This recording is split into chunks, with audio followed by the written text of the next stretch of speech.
દુનિયા ગોળ છે. ચીજો ફરીને પાછી ત્યાંની ત્યાં આવે છે. જિંદગીમાં આજે કોઈએ તમારી મદદ માગી હોય તમે ના આપી હોય તો ભવિષ્યમાં તમને જ્યારે જરૂર હોય ત્યારે કોઈ પણ તમારી મદદે આવશે નહીં. એટલે જ દુનિયા ગોળ છે એવું કહેવાયું છે. ભગવદ્ ગીતાનો અધ્યાય 5 શ્લોક 4. ગુજરાતીમાં જો આ શ્લોકને કહીએ તો અજ્ઞાની મનુષ્યો જ ભક્તિમય સેવા કર્મયોગની ભૌતિક જગતના પૃથક્કરણાત્મક અભ્યાસ સાંખ્યથી ભિન્ન કહે છે. જેઓ વાસ્તવિક જ્ઞાની છે તેઓ કહે છે કે જે મનુષ્ય આમાંથી કોઈ એક માર્ગનું સારી રીતે અનુકરણ કરે તો તે બંને ફળનું પ્રાપ્ત કરે છે. અથવા બીજા શબ્દોમાં કહીએ તો ઉપર કહેલા સંન્યાસ અને કર્મયોગને બાળબુદ્ધિના માણસો અલગ અલગ ફળ આપનારા કહે છે. ડાયો માણસ નહીં, કારણ કે કેમ કે બંનેમાંથી એકમાં પણ સમ્યક રીતે સ્થિર માણસ બેવના ફળ સ્વરૂપે પરમાત્માને પામે છે. ટૂંકમાં આ શ્લોકમાં કર્મ સંન્યાસ અને કર્મયોગ ને સરખા છે. બેમાંથી એકને જો તમે ફોલો કરો કે એને પાળો તો પણ તમે ફળ સ્વરૂપે પરમાત્માને પામો. પણ જે બાળક બુદ્ધિના છે, જે મૂર્ખાઓ છે, અજ્ઞાનીઓ છે, એ આ બંને યોગને અલગ અલગ ફળ આપનારા કહે છે અને બંનેની તુલનાઓ કરી બંનેનું જુદું જુદું પરિણામ આવે એવું અજ્ઞાનીઓ અને બાળબુદ્ધિના માને છે. સામાન્ય રીતે આગલા શ્લોકોમાં જેમ આપણે વાત કરી કે દાડમનો રસ હોય કે દાડમ ખાવાનું હોય, બંનેમાં છેલ્વટે તો દાડમનો સ્વાદ આવે છે, જે મીઠાશ છે એ આવે છે. શેરડીના રસમાં કે શેરડી કાચી ખાઓ તો બંનેમાં છેવટે ગળપણનો જે સ્વાદ આવે છે એ ગળપણ તો આવે જ છે. એટલે આજે કોઈને અમદાવાદથી મુંબઈ જવું હોય કે ટ્રેનમાં જાય, પ્લેનમાં જાય કે ગાડી લઈને જાય, ખાલી એ બોમ્બે તો પહોંચી જ જાય છે અમદાવાદથી મુંબઈ, પણ એમને સમય જુદો જુદો થાય છે.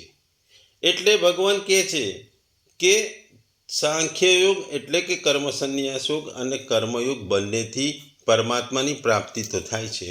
બંનેની પદ્ધતિઓ અને સમય અલગ છે. પણ જે વ્યક્તિઓ અજ્ઞાનીઓ છે, જે જ્ઞાનને જાણતા નથી, જે યોગ વિશે જાણતા નથી, એવા બાળબુદ્ધિના લોકો આ બંને યોગને અલગ અલગ ફળ આપનારા કહે છે. બાળક શબ્દ વાપરવાનું કારણ કે બાળક એકદમ અબોધ હોય છે. એ લોકોને આત્મજ્ઞાન કે જીવનની કોઈ જ્ઞાન હોતું નથી. તેઓ અબોધ હોવાથી અહીં બાળ બુદ્ધિ એટલે કે બુદ્ધિ વગરના એવો શબ્દ વાપર્યો છે. અહીં ભગવાન કહે છે કે ભગવાને અહીં જે અધ્યાયના પહેલા શ્લોકમાં અર્જુને કર્મોના સ્વરૂપથી ત્યાગ કરી તત્વપુરુષ મહાપુરુષ પાસે જઈ જ્ઞાન પ્રાપ્ત કરવા સાધનને કર્મ સંન્યાસના નામથી ઓળખાવ્યું. પણ ભગવાને બીજા શ્લોકમાં પોતાના સિદ્ધાંતને પ્રાધાન્ય જાળવી તેને સંન્યાસ અથવા કર્મ સંન્યાસના નામે ઓળખાવેલ.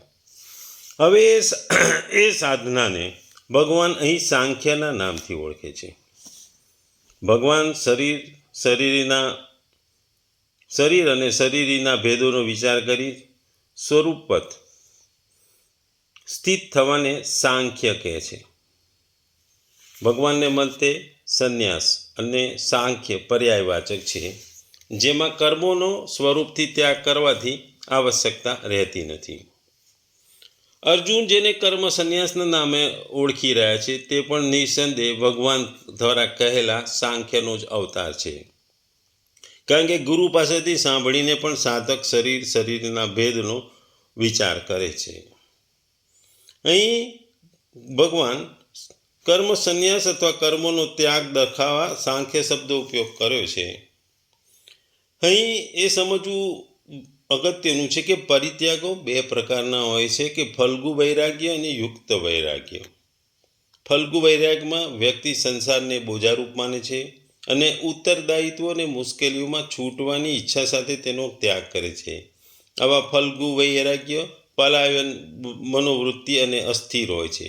આવી વ્યક્તિઓ વૈરાગ્ય સંઘર્ષોમાંથી ભાગવાની વૃત્તિથી પ્રેરિત હોય છે. આવી વ્યક્તિઓ આધ્યાત્મિક માર્ગમાં વિપત્તિઓનો સામનો કરે છે ને ત્યારે તેઓ પ્રત્યે વિરક્ત પણ થઈ જાય છે અને લૌકિક જીવન તરફ પાછા ફરવાની કામના સેવે છે. ટૂંકમાં આ એક બાહ્ય સંન્યાસ છે. યુક્ત વૈરાગ્યમાં વ્યક્તિ સમગ્ર સંસારને ભગવાનની શક્તિ રૂપે જોવે છે.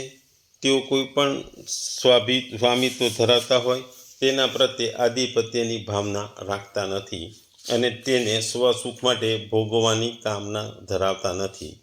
તેનાથી વિપરીત તેઓ ભગવાનને તેમને જે કંઈ આપ્યું છે તેનાથી ભગવાનની સેવા કરવાની કામનાથી પ્રેરિત હોય છે. યુક્ત વૈરાગ સ્થાયી હોય છે તેમજ વિપત્તિઓથી પણ નિર્ભીક હોય છે. એટલે આ જે વાત કરી છે એ યુક્ત સંન્યાસ એને ખરો સંન્યાસ પણ કહે છે કે ભગવાન એને નિત્ય સંન્યાસી પણ કહે છે.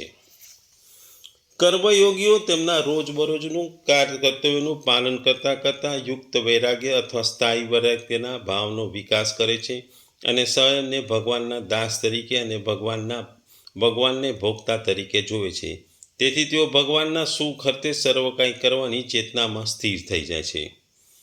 આમ તેમની આંતરિક અવસ્થા કર્મ સંન્યાસી સમાન થઈ જાય છે, જેઓ સંપૂર્ણ રીતે દિવ્ય ચેતનામાં લીન હોય છે. બાહ્ય રીતે તેઓ સંસારી વ્યક્તિ જેવા પ્રતીત થતા હોય છે, પણ આંતરિક રીતે તેઓ કર્મ સંન્યાસીથી જરા પણ ઉતરતા નથી. પુરાણોમાં અને ઇતિહાસમાં ભારતમાં મહાન રાજાઓના અનેક દ્રષ્ટાંતો મળે છે, જેમણે બાહ્ય દ્રષ્ટિએ તેમજ રાજકીય ઉત્તરદાયિત્વનું કર્તવ્ય પરાયણ થઈને પાલન કર્યું અને રાજવી ઐશ્વર્યમાં રહીને પણ માનસિક રીતે સંપૂર્ણતઃ ભગવત ચેતનામાં તલ્લીન રહ્યા. આવા ઉદાહરણોમાં ભક્ત પ્રહલાદ છે, ધ્રુવ છે, અંબરીશ રાજા છે, પૃથુ રાજા છે, વિભીષણ, યુધિષ્ઠિર વગેરેનો સમાવેશ થાય છે. આ સર્વ અનુકરણીય સર્વકર્મીઓ આ કર્મયોગીઓ હતા.